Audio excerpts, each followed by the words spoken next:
Hi. అలా school డేస్కి వెళ్దామా?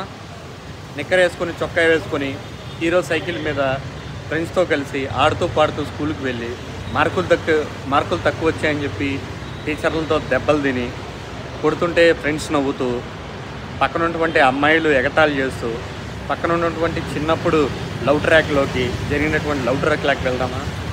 లేదంటే అరగంట పాటు హీరో సైకిల్ బాడీ కోసం ఫ్రెండ్స్ అందరితో కలిసి బయటికి వెయిట్ చేసి గంటల తరబడి ఎదురు చూసి మరీ ఒక గంట సేపు సైకిల్ బాడీకి దొరికితే ఊరు మొత్తం చుట్టేసినటువంటి రోజుల్లో గుర్తు తెచ్చుకుందామా? లేదంటే బెట్ మ్యాచ్కి వెళ్ళి క్రికెట్ ఆడదామా? అరే ఒక్క ఓవర్ రే, ఉండేది 2 బాల్ రే బాబు, నేను గెలిపిస్తానరా అనే మాటల్ని మళ్ళీ మనం ఒకసారి గుర్తు తెచ్చుకుందామా? నాన్న పడినటువంటి కష్టాలు గుర్తు తెచ్చుకుంటామా? అమ్మ ఏడ్చినటువంటి కన్నీటి చుక్కల్ని చూద్దామా? కానీ మనం ఇవన్నీ కూడా చిన్నప్పుడు మనం అన్నీ మన కళ్ళతో మనం చూసిందే. కానీ వాటిని ఆ అనుభూతుల్ని అనుభవించాలంటే మాత్రం చిన్నప్పుడు మనకి ఏమీ తెలియనటువంటి వయసు, ఏజ్ చాలా తక్కువ ఉంటుంది, రూపాయి విలువ తెలియదు, అమ్మ పడేటువంటి కష్టం తెలియదు, నాన్న పడేటువంటి కష్టం తెలియదు. కానీ ఇప్పుడు ఆ పరిస్థితి లేదు. సో మనందరం 90స్లో పుట్టాం, దాదాపు 30-35 ఏళ్ళు వచ్చేసాయి, మనకు అన్నీ బాగా తెలుసు. కానీ ఆ జ్ఞాపకాలు మాత్రం మన మదిలోనే ఉండిపోయాయి. అరే దేవుడు వరం ఇస్తే చాలు చిన్నపిల్లాడు అయిపోదాం అనుకుంటాం. కానీ అలాంటి వరాన్ని ఆ దర్శకుడు ఇచ్చాడు. దర్శకుడు పేరే Aditya. 90s a middle class biopic.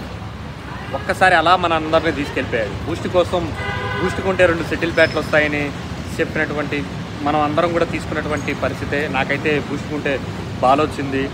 Khushi bag కోసం, ఆ కారుకుల కోసం, పెప్సీ కారుకుల కోసం అక్కడ ఉన్నటువంటి కూల్ డ్రింక్ షాపుల దగ్గర మొత్తం కూడా ఎతికినటువంటి రోజులన్నీ కూడా గుర్తొచ్చాయి. అరే ఒక్క కారుకి రా బాబు రే, ఇంకొక కారుకి వస్తే నాకు ఖుషీ బ్యాగ్ వస్తుందిరా బాబు అని అడిగిన రోజులు గుర్తొచ్చాయి.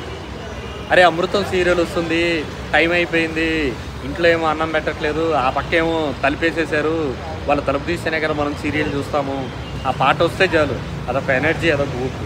వెంటనే వెళ్ళిపోయి టీవీ ముందు కూర్చొని ఆ అరగంట నవ్వుకుంటూ ఉండేవాళ్ళు. అవన్నీ కూడా మనం అన్నీ కూడా అనుభవించిందే. మరొక్కసారి అనుభవించాలంటే మాత్రం దేవుడే ఖచ్చితంగా వచ్చి మనల్ని అందరినీ కూడా చిన్నపిల్లలుగా మార్చాలి. కానీ అలాంటి పరిస్థితి లేకుండా మాత్రం దర్శకుడు అక్కడికి మనల్ని తీసుకెళ్ళాడనే చెప్పాలి. నాన్న పడినటువంటి కష్టాలు నేను చూడలేదు, ఎందుకంటే నాన్న చిన్నప్పటి నుంచి చూడలేదు కాబట్టి. కానీ అమ్మ పడినటువంటి ప్రతి కష్టం తెలుసు. కానీ అప్పుడు నాకు పెద్దగా ఎక్కేది కాదు, అందరిలాగే అమ్మ కూడా కష్టపడుతుంది కదా అనుకునేవాడిని. కానీ ఈ సినిమాలో పవన్ కళ్యాణ్ చెల్లెలుగా చేసినటువంటి తొలి ప్రేమలో చేసినటువంటి వాసుకి చెప్తున్నటువంటి కొన్ని మాటలు మా అమ్మ నా కళ్ళ ఎదుట ఆమె అనుభవించినటువంటి కష్టాలన్నింటినీ కూడా ప్రస్తుతం నేను ఇదిని నేను చూశాను నా కళ్ళతో. ఓ అమ్మ చెప్తుంటే అప్పుడు నాకు ఎక్కలేదు, ఇప్పుడు ఎక్కుతుంది. ఆమె చెప్పినటువంటి మాట, ప్రతి మాట కూడా నా మనసులోకి గుచ్చుకున్నటువంటి పరిస్థితి.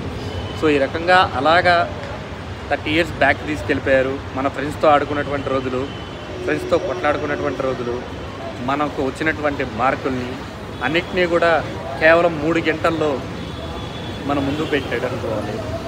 Thanks to